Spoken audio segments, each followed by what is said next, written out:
ये अपनी जेब में आप रखेंगे तो कहीं किसी प्रकार का अनिष्ट नहीं हो सकता और पूर्ण वचन सिद्धि वाक सिद्धि आपके जीवन में रहेगी। इसलिए इसको संभाल करके रखना है। तो कई बार चूहे काट लेते हैं, चोरी हो जाती है, घूम जाते हैं, उड़ जाते हैं, समाप्त हो जाते हैं। इसलिए इसको अगर रखें भी लाल कपड़े में बांध करके रखें या कहीं जाए तो अपनी जेब में डाल के ले जा सकते हैं, जिससे कि आपके जीवन में जहां भी जाए आपको पूर्ण सफलता मिले और श्राप देने की, वरदान देने की पूर्ण क्षमता प्राप्त हो और सारे तंत्र मंत्र अपने आप में पूर्ण तंत्रेश्वराय बन सके। ऐसा ही इससे ये गुटिका पूजा स्थान में रहेंगी या लाल कपड़े में बांध के कहीं रख सकते हैं, फेंकना नहीं है। मगर ये लकड़ी का टुकड़ा या तो लाल कपड़े में बांध के रख दें या अपने जेब में रखें, जब चाहे जब जेब में रखें, जब चाहे पूजा स्थान रखें। मैं आपको आशीर्वाद दे रहा हूँ, हाथ खोलिए। ओम मंत्रेश्वराम सा दीर्घा मंत्र तीर्था तो सत्य तम दीर्घा मंत्र सा पूर्णा सुंदर शत्रुनाम नासो सुमित्राणाम दिस्वा ऋग्वेद यजुर्वेद सामवेद यजुर्वेद ब्रह्मवाक्यस्थान के नंतीं तस्वान अस्थान तस्तेतुंत्यम गणन्ति येनरा चत्वारोर्ध लक्ष्मी आयुर्दिन्य शुभ्रम श्रीवर्तस्वाश्वारोग्यम मानमहि दानिंदरम पशुपतलाभम सत्संवत्सरम दीर्घमायु श्रीस्ते लक्ष्मी स्मृतियां बहुरात्रे पार्श्वे प्राणी रूप दोग्रातम्मा इस निखानाम निखाना सर्वलोकम महिखाना। मैं आपको आशीर्वाद देता हूँ कि आज क्या दीक्षा और ये प्रयोग अद्वितीय है और ये मंत्र और ये साधना विधि आप बिना मेरे कहे किसी को नहीं दें, इस बात का ध्यान रखें। कैसेट रिकॉर्डिंग कौन कर रहे हैं? तो वो कैसेट जो है जितनी बनी है ऑडियो कैसेट मुझे अभी लाख में है ना, अभी कल से नहीं, अभी आप उसको ले लो। अब दो बातें आपको कि इस समय 10:15 बजे हैं यहाँ पे।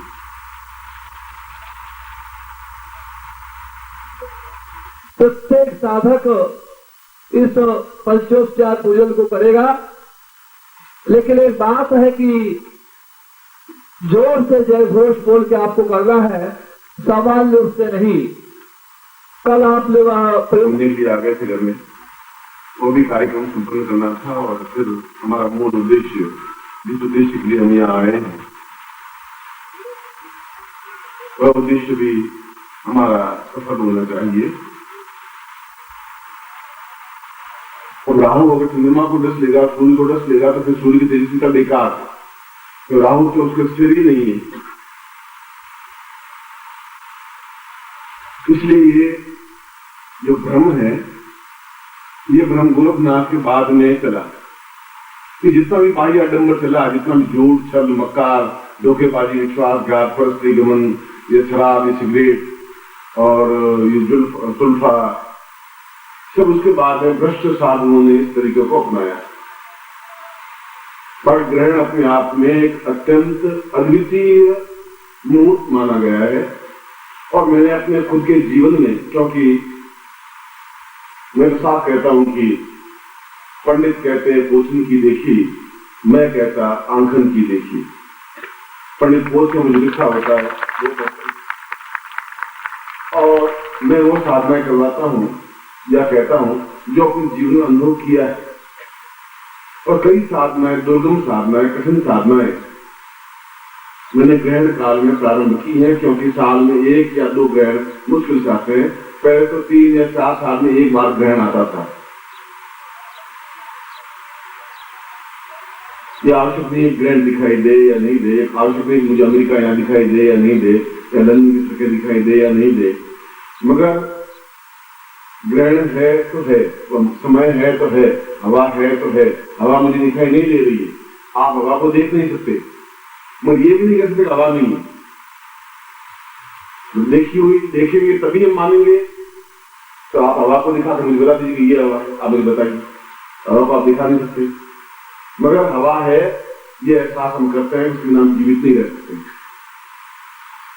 इसलिए ग्रहण साधकों के लिए तो वरदान है, योगियों के लिए वरदान है, जो जीवन में उन्नति करना चाहते हैं वो वरदान है, जो संग्राम में विजय प्राप्त करना चाहते हैं वह वरदान है, और जो इस जीवन में प्रत्येक दृष्टि से पूर्ण सफलता चाहते हैं उसके लिए ग्रहण वरदान।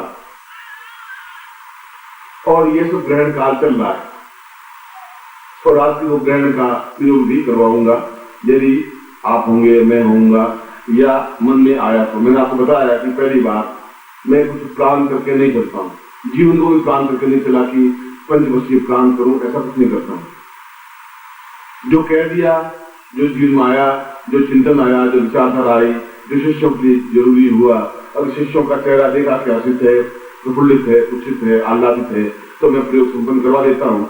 नहीं करवा देता हूँ तो ये बात करके रवाना हो जाता हूँ। इसलिए मैं इस बात की चिंता नहीं करता कि मैं आपके मूड के अनुसार चलूं। मैं देखता हूँ कि इनके मन में एक ग्रहण करने की शक्ति क्षमता है कि नहीं। मैं देखता हूँ कि इनके अटैचमेंट प्रेम मेरे प्रति है कि नहीं। ये देखता हूँ कि क्या ये इस साधना को, इस विद्या को स्वीकार करने के इस समय योग्य है कि नहीं। ये मेरी ड्यूटी है कि मैं इनको योग्य बना दूं।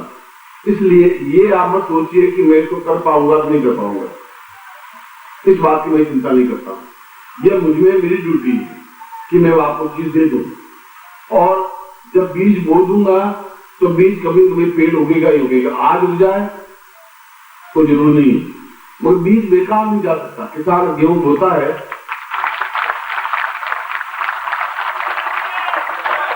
तो उसको पूरा भरोसा होता है कि मेरा एक बीज बाली जब उगेगी 100 बीज लेकर के पैदा होगी, उसको पूरा भरोसा होता है। और मुझे पूरा भरोसा है कि बीज बोया है या बेकार जा नहीं पा रहा है, जाएगा भी नहीं, क्योंकि खाद, पानी, मिट्टी, हवा, किसान, ये सब कुछ सही है और जो भूमि है वह सही है। इसलिए सही भूमि पर बीज बो रहा हूं, इस बात का मुझे एहसास है, इस बात की मुझे क्षमता है। इसलिए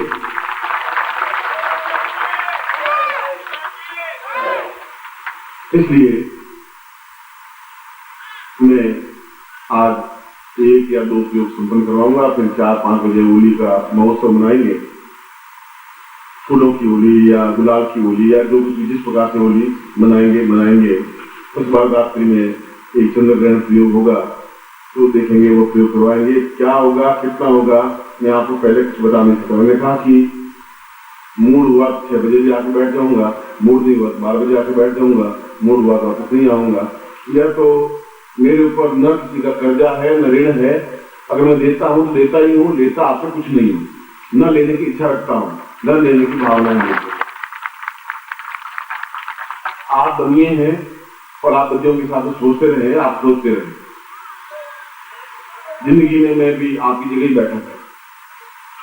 गुरु ऊपर बैठे हुए थे, मैं नीचे बैठा हुआ था। मैं इस जगह से गुजरा हुआ हूं। मैं देख चुका हूं शिष्यत्व क्या होता है। मैं जीवन अनुभव कर चुका हूं, मैं जीवन पालन कर चुका हूं। शिष्यत्व क्या होता है, समर्पण क्या होता है, गुरु की इच्छा पर कैसे फना किया हो सकता है, अपने शरीर को कैसे बलिदान किया जा सकता है, अपने आप को उत्सर्ग कैसे किया जा सकता है। जीवन पर रखा है, अनुभव किया है, देखा है। और पूरी जवानी ताकत सारी हिमालय के पत्थरों पर रगड़ करके बिताई है।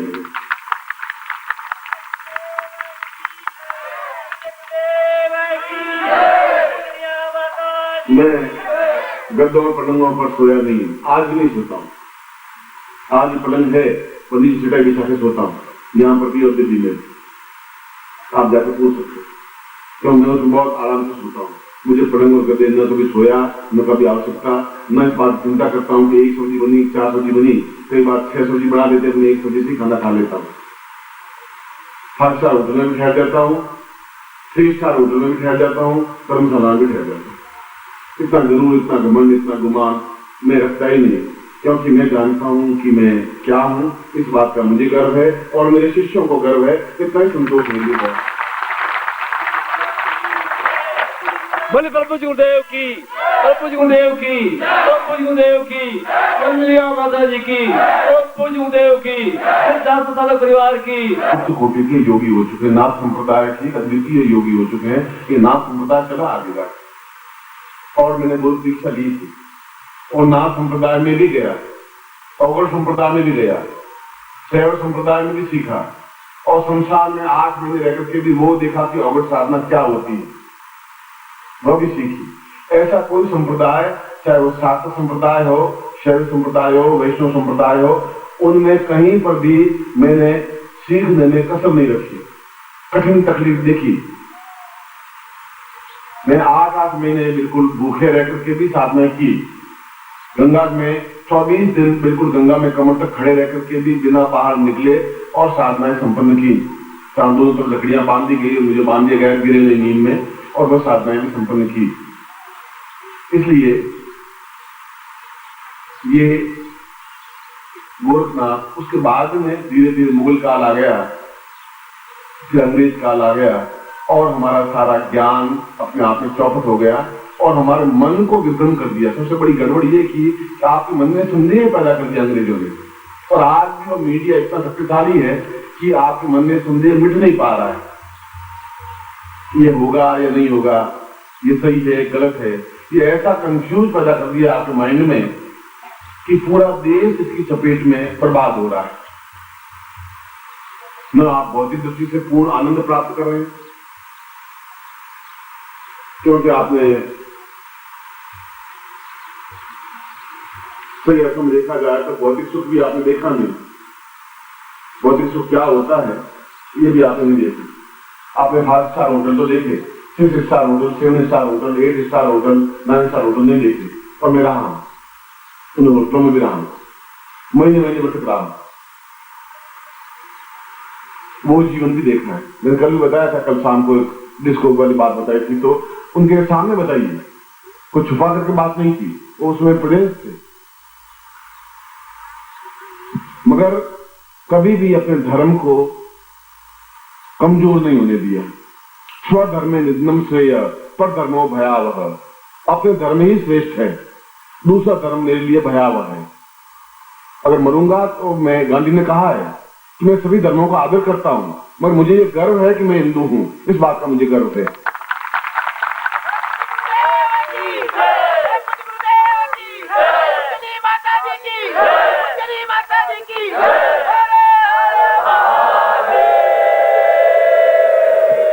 अच्छा, बार बार पैदा नहीं होते। क्षत्रिय था और गोरखनाथ भी मूल रूप से क्षत्रिय थे, और उन्होंने राजा होते हुए भी साधना में जीवन व्यतीत किया। राजमहल में भी कुटिया बनाई, खुद अपने हाथ से आंगन लीपता, खुद उसमें सोता और साधनाएं संपन्न की विक्रमादित्य ने। इसलिए पूरे आर्यावर्त में उसका एक छत्र शासन रहा और विक्रमादित्य के समय में कोई युद्ध नहीं हुआ। विक्रमादित्य के समय में किसी प्रकार का द्वेष नहीं पैदा हुआ, क्योंकि सारे देश को उसने आबद्ध किया युद्ध के माध्यम से नहीं, साधना के माध्यम से। बाकी कोई राजा ऐसा नहीं हुआ जिसने युद्ध नहीं किया और खून नहीं बहाया हो। एक विक्रमादित्य ऐसा व्यक्तित्व हुआ जिसने खून नहीं बहाया, एक व्यक्ति को मारा नहीं, क्योंकि उस समय भी युद्ध होते ही रहते थे, एक राज्य दूसरे राज्य पर हमला करते ही रहते थे, मगर किसी राज्य में हिम्मत नहीं हुई उसके ऊपर किसी प्रकार का हमला करे, और उसने जीवन एक शानदार जीवन किया। युद्ध में विजयी हुआ, जीवन में विजयी हुआ, और हम जीवन में परास्त हो रहे हैं। हम जीवन में पग पग पर लांछन सहन कर रहे हैं। आप खुद अपने मन में सोचें कि आप पिछले 6 महीने में कितनी अधिक तकलीफों में व्यतीत हुए। हर बार कोई भी तकलीफ आपके सामने आई है, चाहे रोग, चाहे ऋण, चाहे कर्जा, लड़ाई झगड़ा, परेशानी, बाधाएं, अड़चने, कठिनाइयां, कोई भी क्षण आप ऐसा नहीं बीता और बिना तनाव के बीता है। ऐसा क्यों हो रहा है? आपका सक्षम गुरुत्व है, आप योग्य हैं, फिर ऐसा क्या है? तो विक्रमादित्य ने गोरखनाथ के पास पहुंचे और अपने आप अवधूत योगी थे, सही अर्थों में योग के जानकार थे। योग का मतलब है 2 चीजों को मिला देना, चीज दे देना। योग का अर्थ है प्रदान कर देना, वह नहीं लेने की क्षमता हो तब भी दे देना। दे देने का अर्थ दूसरी बात हुई, 2 बातें अलग हुई। एक तो हमें उतार देना, एक चीज आपको सौंप देना। एक चीज तो ये है कि मेरा शरीर स्वस्थ रहे, ये मेरे पास है, मैंने साधना की। एक ये कि पत्नी मुझे सौंप दी, और पत्नी का अलग इकाई है मगर मेरी ही है वो, यह योग है। दोनों का मिलने से योग बना, और पति पत्नी उससे अलग नहीं मानता, अर्धांगिनी कहलाती है। आधांग मेरा है, आधांग वो है, दोनों मिलकर के फिर एक अंग बनता है। तो विक्रमादित्य ने गोरखनाथ के आश्रम में गया और उसने कहा कि मैं आपका शिष्य बनना चाहता हूं। विक्रमादित्य ने कहा कि गोरखनाथ ने कहा तुम शिष्य बनने के काबिल हो ही नहीं, तुम बनना चाहते हो ये प्रश्न लेकर के आए हो। जिस दिन मैं तुम्हें देख लूंगा, तुम्हें आंखों में देख लूंगा शिष्य हो, अपने आप को मैं शिष्यता दे दूंगा। मैं तुम्हारे राज्य में रह रहा हूँ, तुम्हारे को अन्न नहीं खा रहा हूँ, खुद अन्न पैदा कर रहा हूँ, खा रहा हूँ, तो तुम्हारे मुझे गर्ज नहीं है। मैं तुम्हारी परवाह नहीं करता, मुझे रात दरबार नहीं चाहिए, मैं तुम्हारी चाकरी नहीं कर पा रहा। उनमें क्षमता है और वो ये जानता था कि यदि कोई उच्च कोटि की चीज दे सकता है, हालांकि उससे पहले विक्रमादित्य ने कई साधनाएं की, संपन्नताएं की, श्रेष्ठता प्राप्त की, अद्वितीय साधक था और हमसे ज्यादा विद्वान था, हमसे ज्यादा साधनात्मक था। जीवन के 23 घंटे उसके साधना व्यतीत होते थे, 1 घंटा नींद देता था। मगर उसको मालूम था कि एक विद्या एक ऐसी है जो केवल गोरखनाथ के पास में है, और गोरखनाथ को उत्सर्ग करके शंकराचार्य ने सीखी। उत्सर्ग का मतलब अपने सामने उपस्थित करके, जैसे मैं अपने सामने अपने गुरुदेव को उपस्थित कर सकता हूँ, उनसे मंत्र प्राप्त कर सकता हूँ, उनको सामने उपस्थित कर सकता हूँ, उनको साधना सीख सकता हूँ। वह विद्या उनके पास, शंकराचार्य के पास